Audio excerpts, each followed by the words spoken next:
Hey everybody, welcome back to Pendlehaven MTG. This is Chris, and before it rotates out in the next 8 hours, I wanted to get one last MTG Arena Cube draft on for you guys, because boy, while I'm excited for Core 21, I am a little disappointed to see this cube rotate out once again.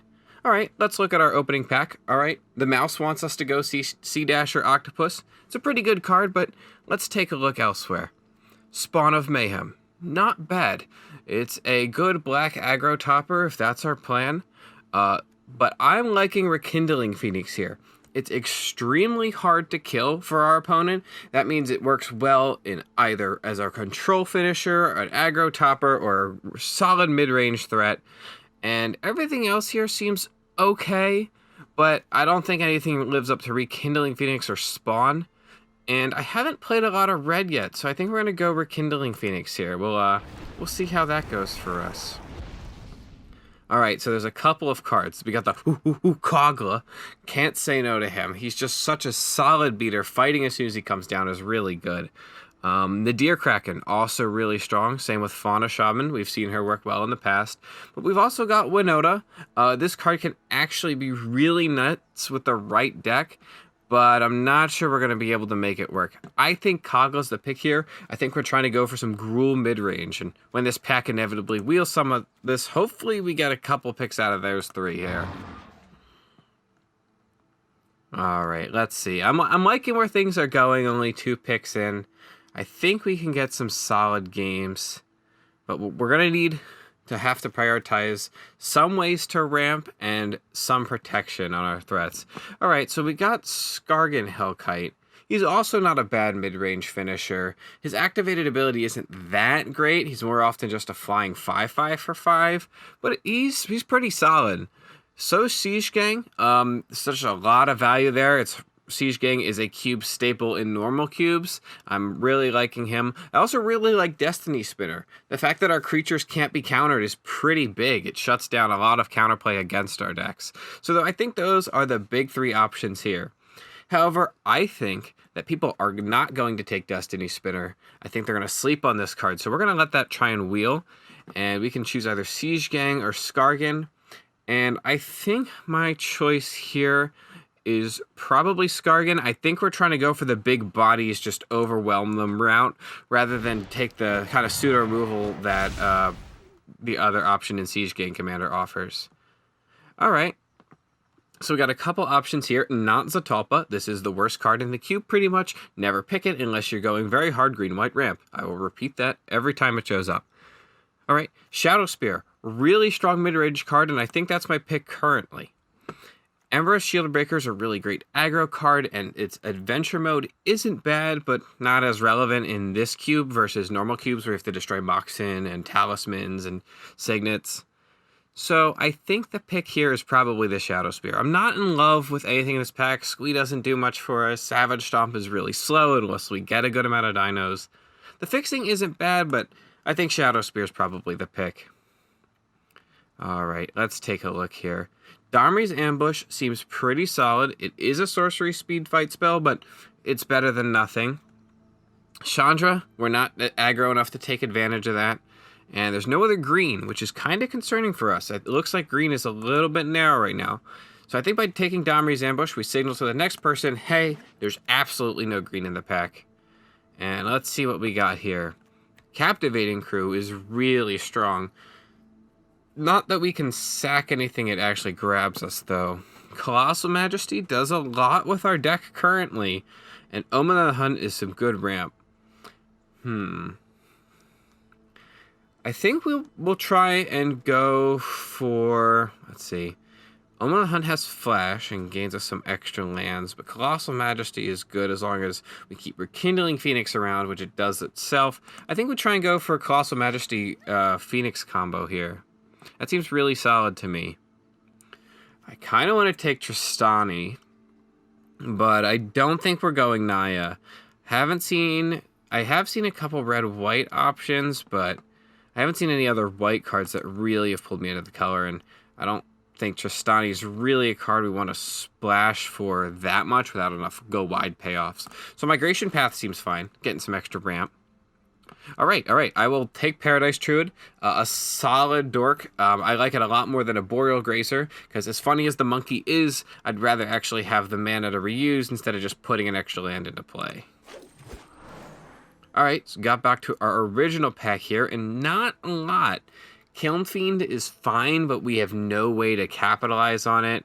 Sea Dasher Octopus is the best traditionally knowledged card in the cube. Like, it's the one that you would probably play most in a normal cube. So I think we'll take Tajik just in case, but I'm not in love with that. We'll take Fauna Shaman, no doubt. The rest of these cards, not that great. Crash Through would probably be my next pick. Getting Trample on some of these bigger boys that don't have it is pretty notable.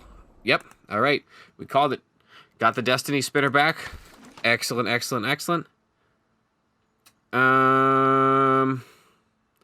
This really sucks, but I guess we'll take Squee. He's in color.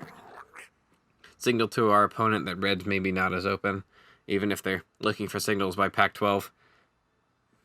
Or pick 12. It's harder to note signals the later the pack goes on, because eventually people start picking up cards that they're just not going to be able to play, such as these.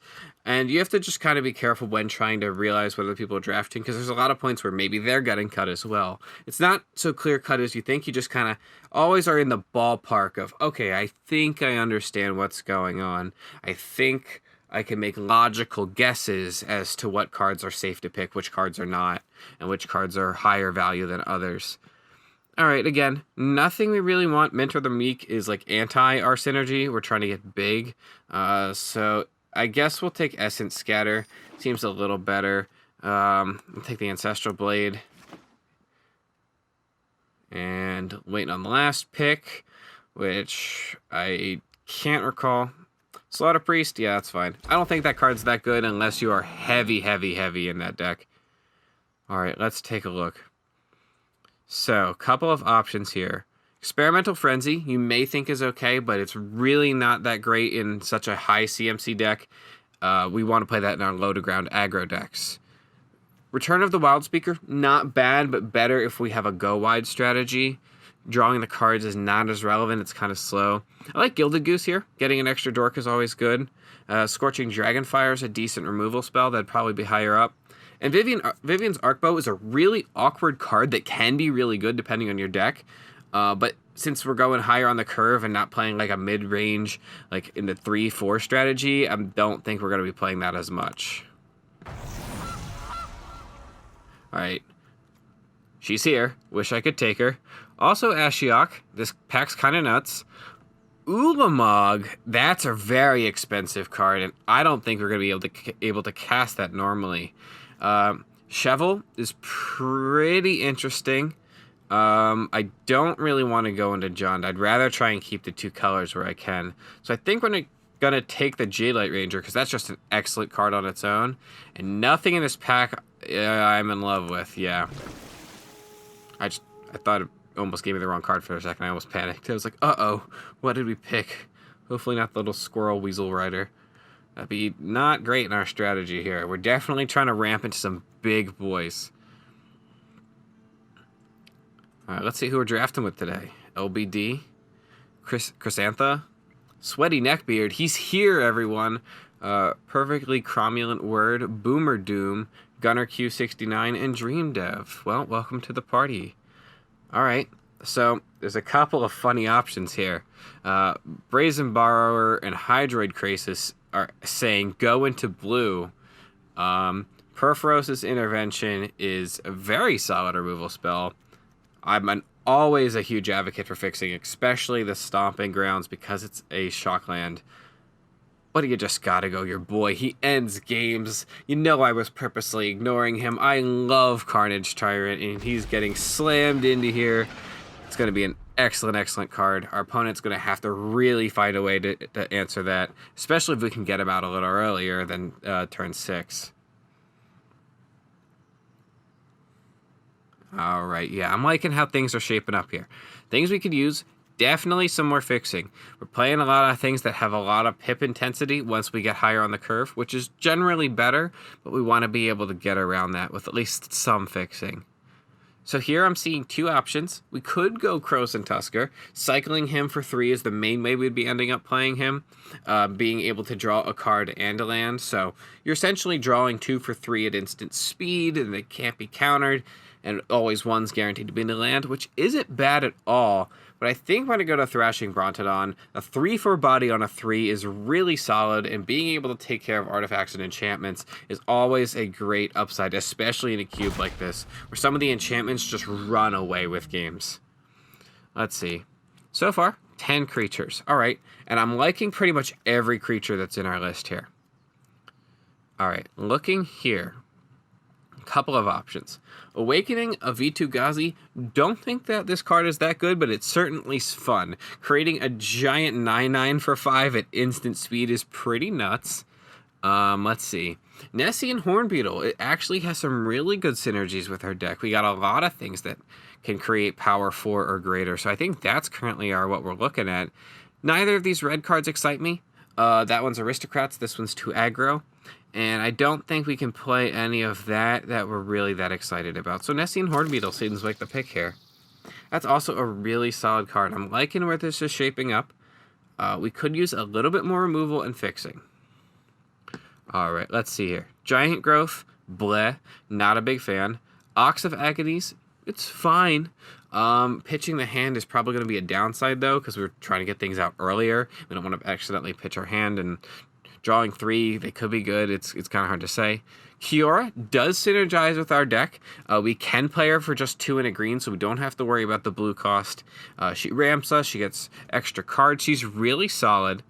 I'm not sure if she'll wheel, but Angerus, the Armored Killer, a.k.a. Gemraiser, is also a nice pick here. But I'm liking Kiora. I like the extra ramp to try and make sure we get these guys out. Defying you will be easy. Well, Kiora, you can defy me, but I'd rather you not, given we're on the same side. All right, let's see. Storm's Wrath blows most of our creatures away on the lower end. Not really what we want, but at least it could take care of aggro.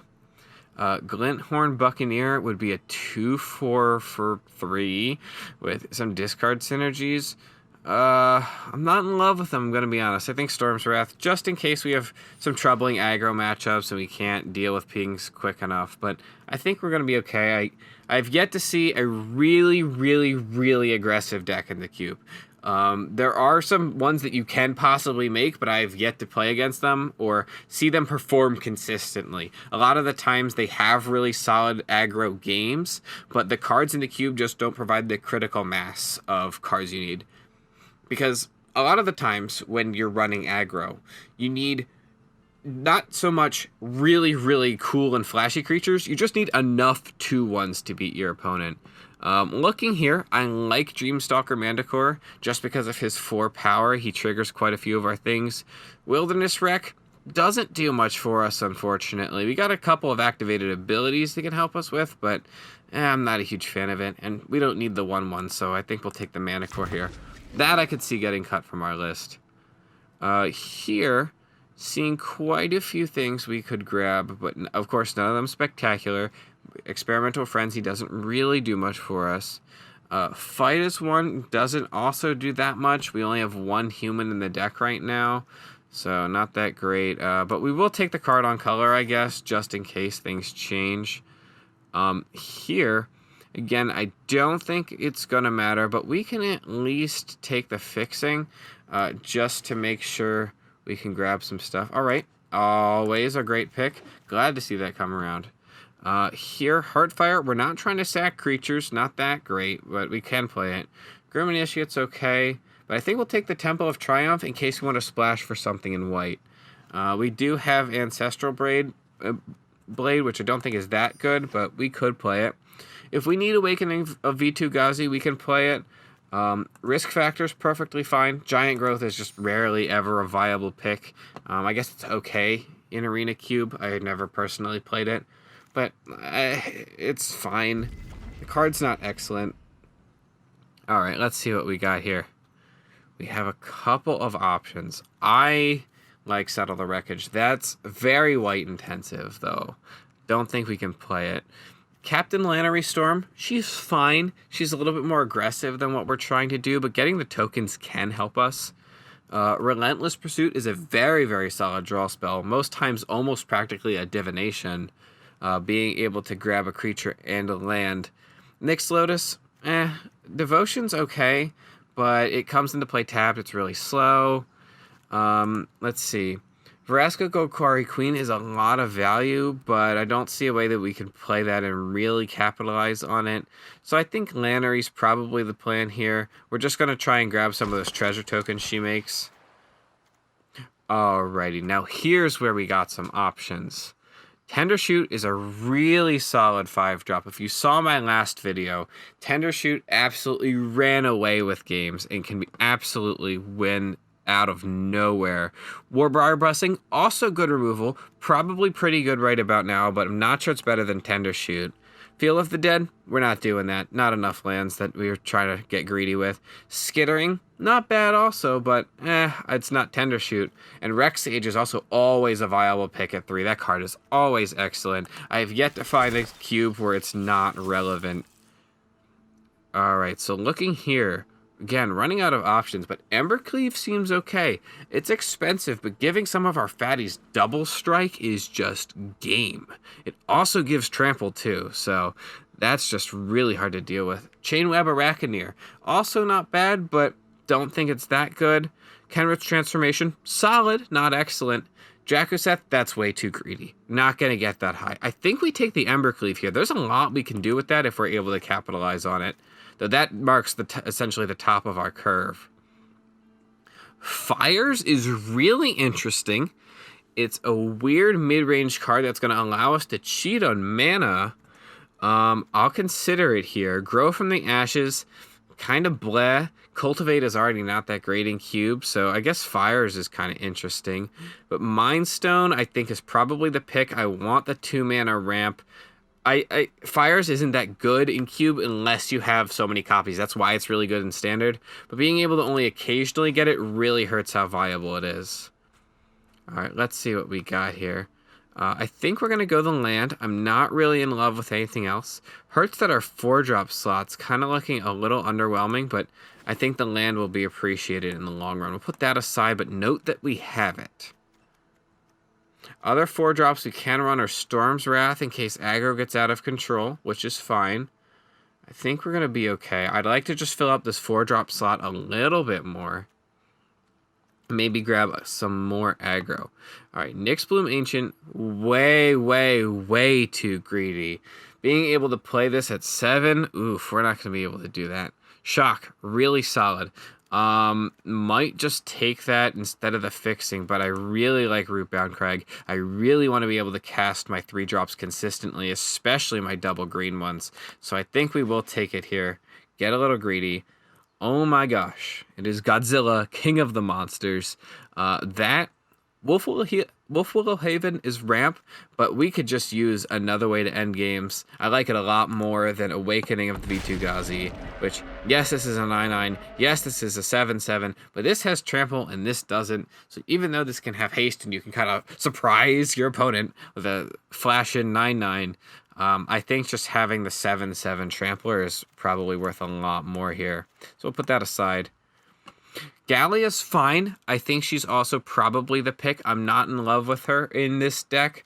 I usually like to have something a little faster, but we can take her here. I have a suspicion she also won't make the cut. Alright, we'll take Relentless Pursuit. Being able to draw some cards is going to really help us get to these upper end cards, or if we're stuck with these, get to our lower end ramp. But things are looking pretty good here. If I had to make some cuts now, I can.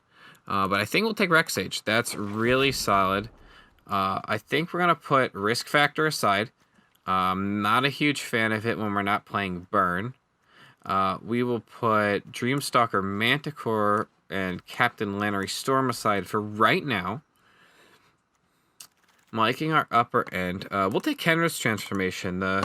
Just turning into a 3/3 and cantripping isn't bad at all. It's, of course, not great, but at this point, we don't have a ton of removal. So just giving some answers to things like flyers besides our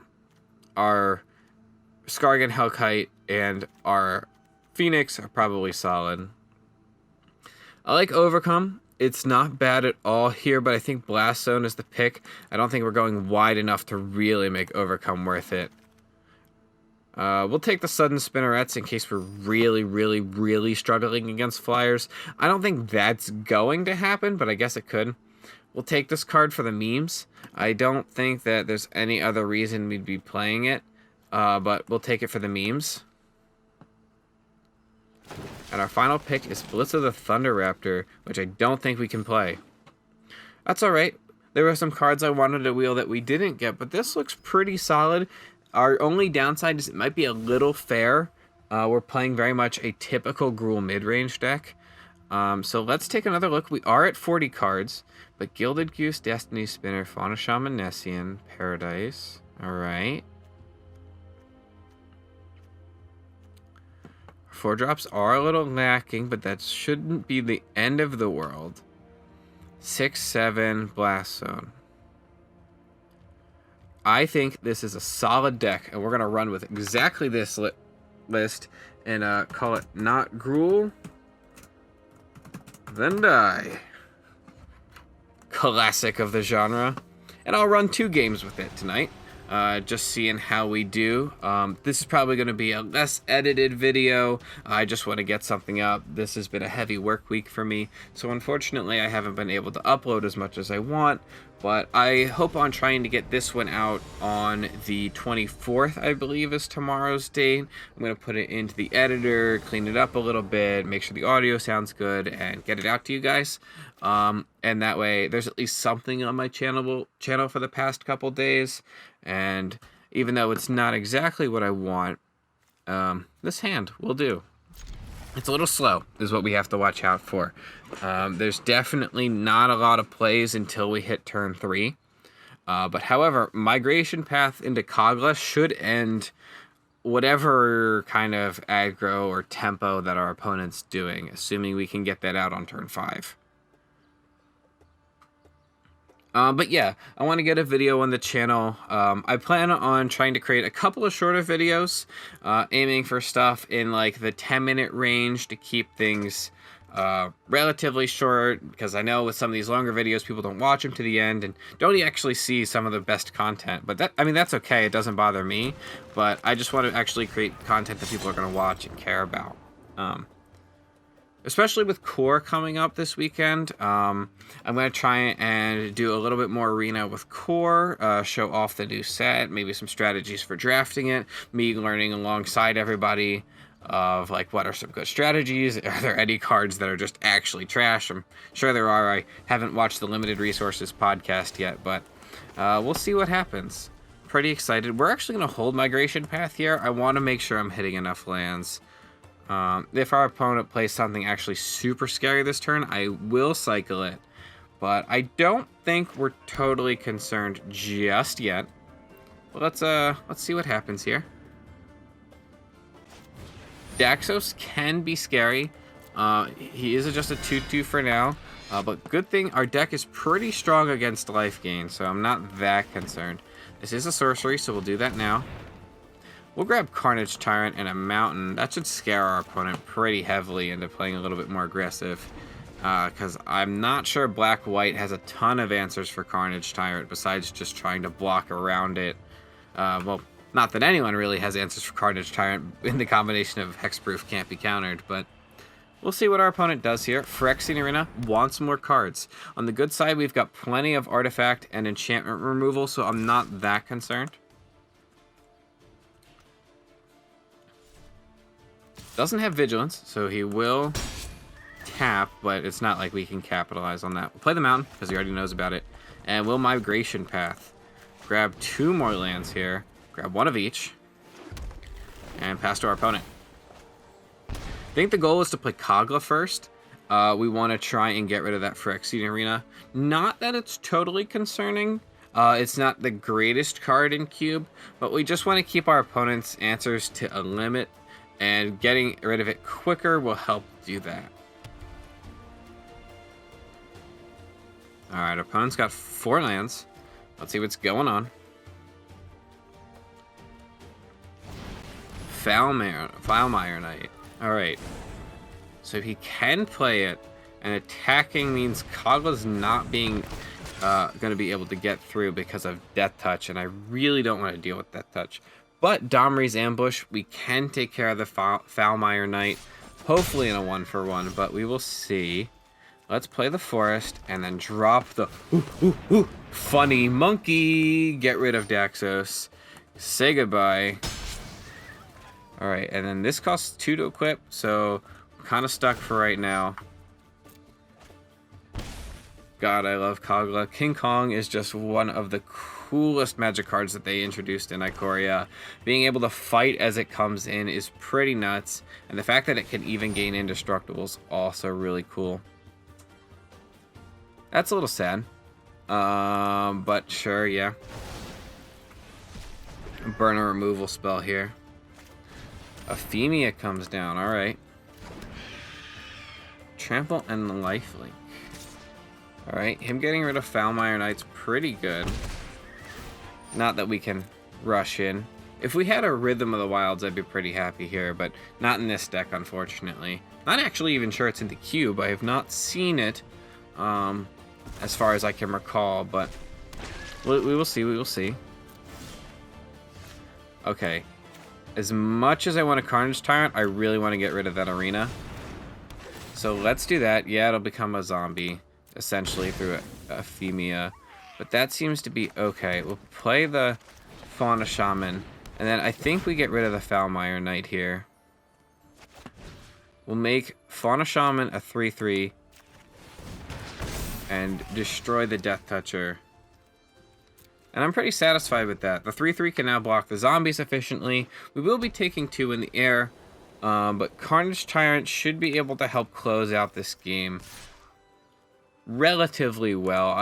I'm curious to see if our opponent has any answers to that. It's very possible. There are things that get around Carnage Tyrant, besides just blockers, but we'll take a look here. Alright, I'd like to play my Carnage Tyrant. And I will equip. Also giving it lifelink. We will not attack. And I will wait for my opponent to try and find an answer to Carnage Tyrant. White always scares me. Could always be Settle the Wreckage. But at this point, I'm not that concerned.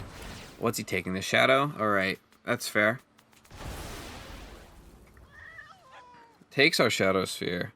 Still have Rekindling Phoenix in hand, which is a really good way to stop Euphemia, and blanks a lot of his removal unless he wants to try and 2-for-1 us.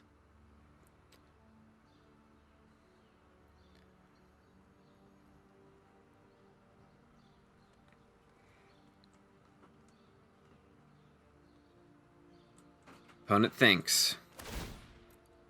No targets. Alright, so if I attack with Carnage Tyrant now, I'm just trading, and that's not really that great. I think we will play the Rekindling Phoenix.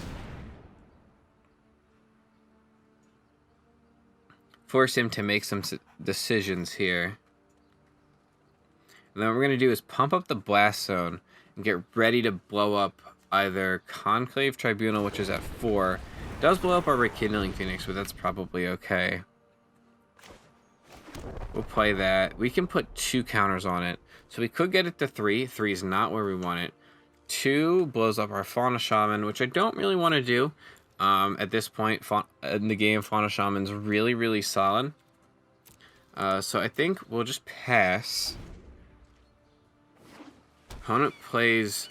What is this land? Cryptic Caves.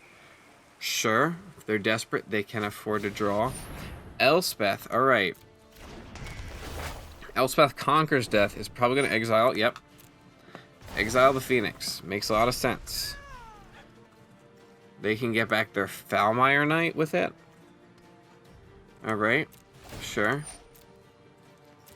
Our turn. I forgot to pump the Blast Zone. I am a dummy. Let's J-Light Ranger here. See if we can find some cards. Hopefully not lands, but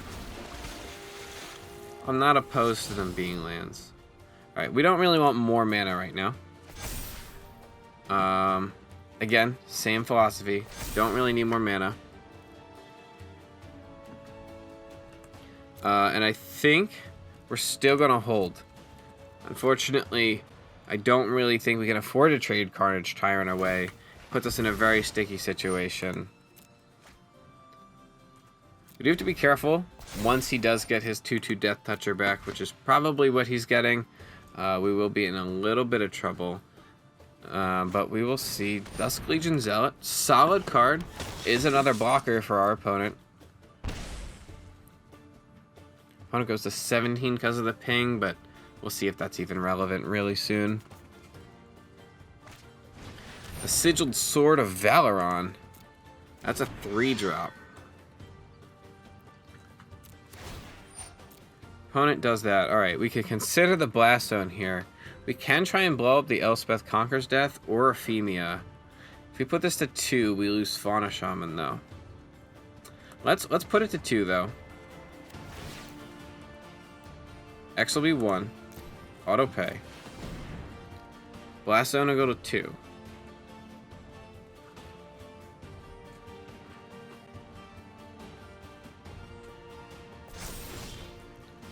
Sure.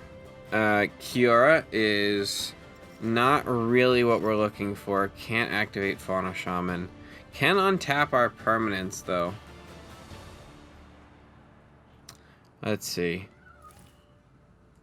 Couple of different things we can do here. If we move to combat, he definitely triple blocks Carney T. And then we can blow up with Blast Zone to try and cheese it out. Alright, I like that. So what we're going to do, move to combat. Carney T, Fauna Shaman, Jadelight Ranger. We'll hold Rex Sage back, probably, right? No, we'll swing with Rex Sage. It's not even the end of the world if he does anything with that. Alright. Blast Zone will end up blowing up Fauna Shaman.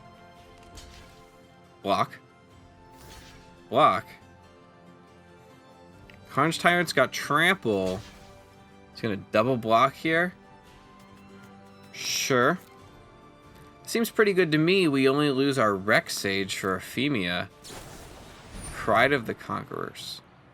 Creatures you control get +2/+2. So they'll be 6s. This will be a 3. This will be a 2. Yeah, let's do this now.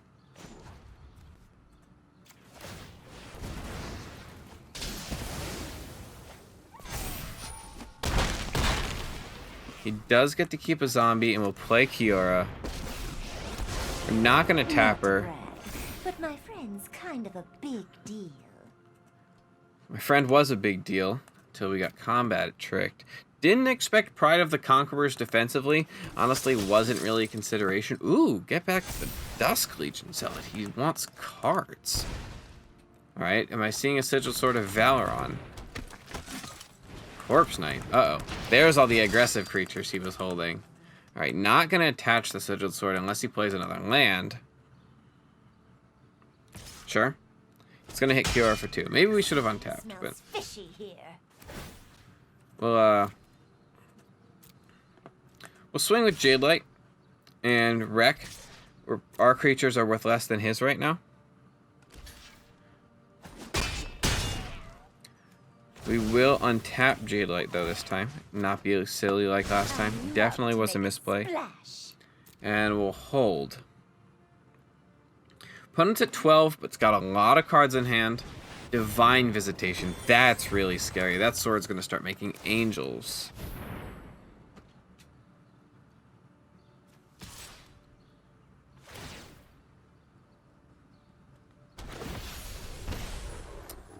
Alright. Don't think we can stop the angel. We could trade into the 4/2. Seems decent enough where he's going to have to pay to re-equip the sword at the very least. Burn some of that mana off. But Go for for a swim and cool off. Alright, I think this one's probably a scratch, folks. Not being able to find another creature here. This has not been great for us. It looks like flyers gave us a little bit of trouble. And aggro in general did. So maybe we start running the Storm's Wrath. Just to try and deal with these kind of strategies. Because we do run out of cards if we don't draw our card advantage. And in this case, our opponent just had enough small creatures to keep us pinned. Yeah, that's going to be the wrap, folks. Not a W for this one, but let us make a little edit and try one more game here. Hopefully things turn around in this next match. Alright, not Gruul then die. Let's make an edit. Alright, so I think for the most part, what cards would have been effective are pretty obvious. But I think we're going to try and swap out Embercleave for Storm's Wrath. I think having 2 6-drops is fine. And yes, Embercleave can close out games. So maybe we actually want to trade away something else. We had a lot of mana. Maybe we don't need as much ramp.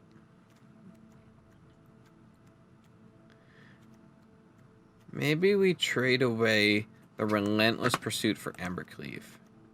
Got 2 or let's actually trade away the Colossal Majesty for the Relentless Pursuit.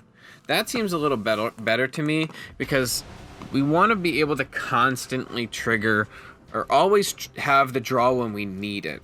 Not being able to draw the cards when we're behind and have no creatures on board is not really good. If you guys remember in my one video where I talked about quadrant theory, Colossal Majesty would be one of those cards that really, really fails when it comes to this card's impact when you're behind or late in the game. Because as you just saw in that game, we grabbed it on turn 20, 21, and it just did nothing for us. We didn't even have any creatures. They had completely all been used up. So let's see, going into the game against Orc here, what's going to happen. I'm liking this hand. There's a lot to really like here. Turn 1 Gilded Goose. Even though our opponent is on the play, is always really solid, we can then also play turn 2 Fauna Shaman and save the food from Gilded Goose. Opponent looks like they're at least an Izzet. Not bad, but we'll see. Alright, that looks like signs of Teamer to me. We'll play the Forest here, give away a little less information, and we'll play Fauna Shaman here. We can possibly toss our Rex Sage if we don't need it, but we'll see. Opponents in Teamer, they might have a good enchantment. Flame Sweep, not bad at all, opponent. It was a really good play, and I'm only a little bit upset about it. We'll play we gotta play a red land here, which is okay. Play the Rootbound Crag, play the Destiny Spinner, also play the Shadow Spear because we got some extra mana up. Now we're at 4 mana. Kind of hurt too for owning us with the Flame Sweep, especially on such good creatures. That looks like we're up against a control deck, especially a mill deck. So what we're going to do is we're going to start the Pain Train relatively early. And I want to attack for 3 here. And I actually don't really care about this yet.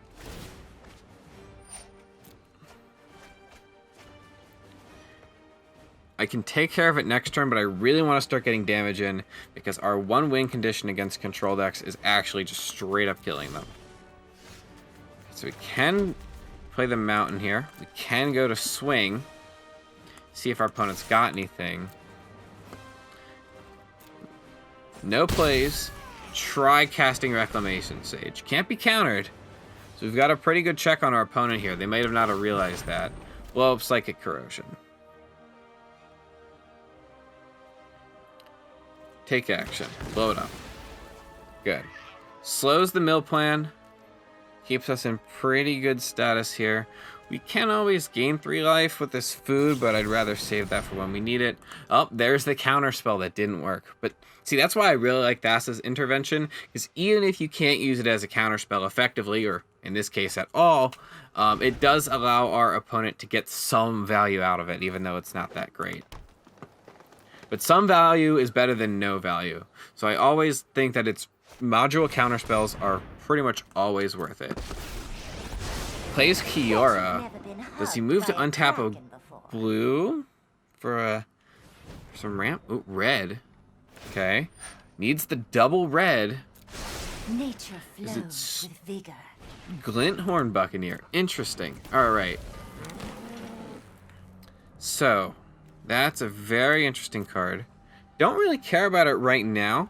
But we'll see what we draw here. Get the Migration Path. We'll grab more lands here. I think that's pretty okay. They will come into play tap, though, so we're gonna hold off on... No, we have lifelink. We'll move to attacks. Try and bop Kiora for a bit here. See if he blocks. Maybe he suspects a trick. Alright, doesn't block. Cool. We'll gain the 3 life, and then we'll Migration Path. Grab 2 more red. End the turn. Opponent goes to 6 mana, 4 cards in hand. Has Kiora, so a virtual 7 mana. Anax, very interesting, not a control card. So I'm wondering what our opponent's game plan here is. Is he also running some type of Teamer Stompy deck? Once upon a time for retail, okay. Not nearly as good when you have to actually pay for the card, but it's fine. It's fine. It reminds me of Anticipate, one of my least favorite cards of all time. It's fine, but it's in green. All right, Nightpack Ambusher. That looks like a card we want to actually Kogla. Untap target permanent. Wants a blue up for a counter spell or a growth spiral. Either one's fine here. Maybe we also take care of Anax with Kogla. That seems pretty good.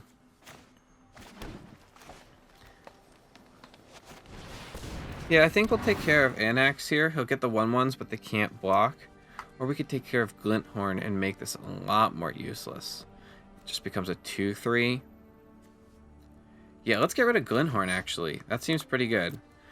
Note that we do have a human, so we can use Kogla's effect for it to gain indestructible. Oh, we will move to combat. Trample and lifelink. Yeah, not very relevant. We will swing at him. Not sure how much Kiora is going to do at this point. He will get a card off of Nightpack Ambusher, but... we are at 32 life and about to drop Carnage Tyrant. It can't be countered. So we'll see what our opponent does. If he wants to try the Nightpack Ambusher plan, he's going to be playing a lot less cards on his turn, and being able to Kogla away my things is pretty solid. Tapping down Kogla.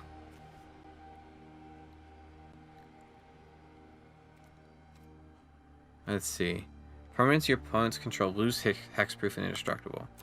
Alright, so Kogla's a little stuck, but that's okay. We do have Carnage Tyrant.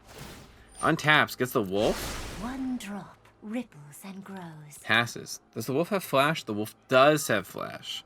Let's not be stupid. He's obviously going to cast the wolf.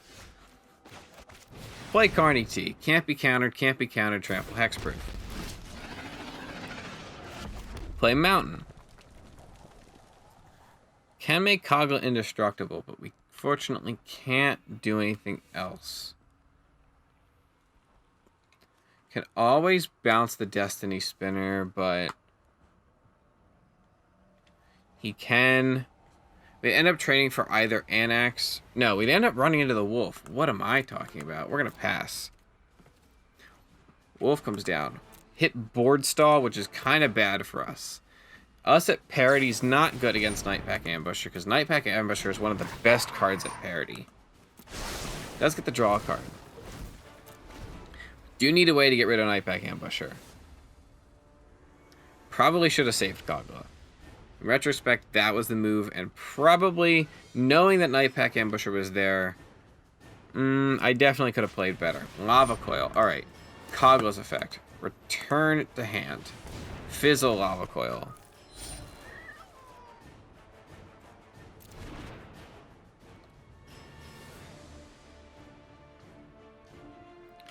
He can counter Destiny Spinner when it comes in, and therefore stop our counters from countering, or resume his countering of countering. All right, yeah, you know what I meant. All right, swing is the Dungeon Geists. Doesn't get a wolf, but does get Joyra. Sure. Skargan Hellkite. Seems pretty good to me, but we gotta cast the Destiny Spinner first to eat the counterspell if he's got one. Doesn't have one. Alright, Skargan Hellkite. I think, if we view the battlefield... So, Carnage Tyrant could eat the Nightpack Ambusher if we swung with it. Do we want this to have flying or haste? I guess haste. We were trying to kill him a little sooner here. We don't get the extra value. We'll get to equip. Make it so Carnage Tyrant becomes an 8/7. Swing both threatening lethal. If he wants to kill Carnage Tyrant, he has to do a 4/3. Which means he has to get rid of Nightpack Ambusher. And he looks like he's planning on it. He will get little satyrs, but I'm okay with them for now. Triple blocks wants to make sure we don't get any shenanigans. Alright, I'm fine with Joyra, honestly. I'll do my 8 here. Get my 4 in the air. Perfectly fine. We're at 37. Opponent's at 8. As long as they can't take care of Skargan Hellkite, I'm pretty satisfied with how things are going. Now, Skargan, in theory, could activate his abilities to deal 2 damage among 2 targets, but that's just going to take care of the satyrs, and at this point in the game, don't think they're really a threat anyway. We could, in theory, burn our opponent out by going 1/1/1/1/1 between our opponent and another target, but we'll see here. Body double. Copies Carnage Tyrant? Oh my gosh. That's awful. I think we still might be able to close out the game thanks to a high life total, but dang. Ooh, wants to start pumping out 3/3s with Tender Shoot. Alright, as long as our opponent can't gain life, we beat our opponent in 2 turns.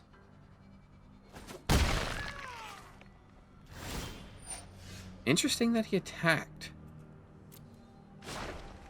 He attacked with the flyer. Alright.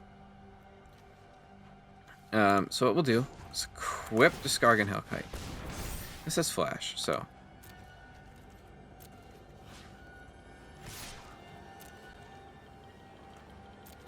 Moves to damage. And that's it, folks. Embercleave's going to close out the game. I knew it was a solid inclusion. That's exactly what it's there for, to just pump a ton of damage into our opponent's face. And, well, this was another 1-1 run for this episode. I am going to call it here. Don't want it to go any longer, but thank you, everyone, so much for watching. If you enjoyed the video, please leave a like and a comment down below. And finally, please subscribe for more. I plan on putting out as much content as I can with the new set release. I think there's a lot we can actually cover. And while we got Nethroi, whose alternate art do I like the least? Vadrok is the 3-headed Ghidorah. Illuna is, or one of them's Rodan. One of those is the other one, I keep forgetting the names. Brokos is, oh my gosh, I'm forgetting. Well, let's go Snapdex here. I think he's cool. King Caesar's kind of fine, but I think he's got a cool animation when he's just Snapdex, so I think we're going to settle it there for tonight. Alright, thank you everyone for watching. Have a good one, and remember, keep it crispy.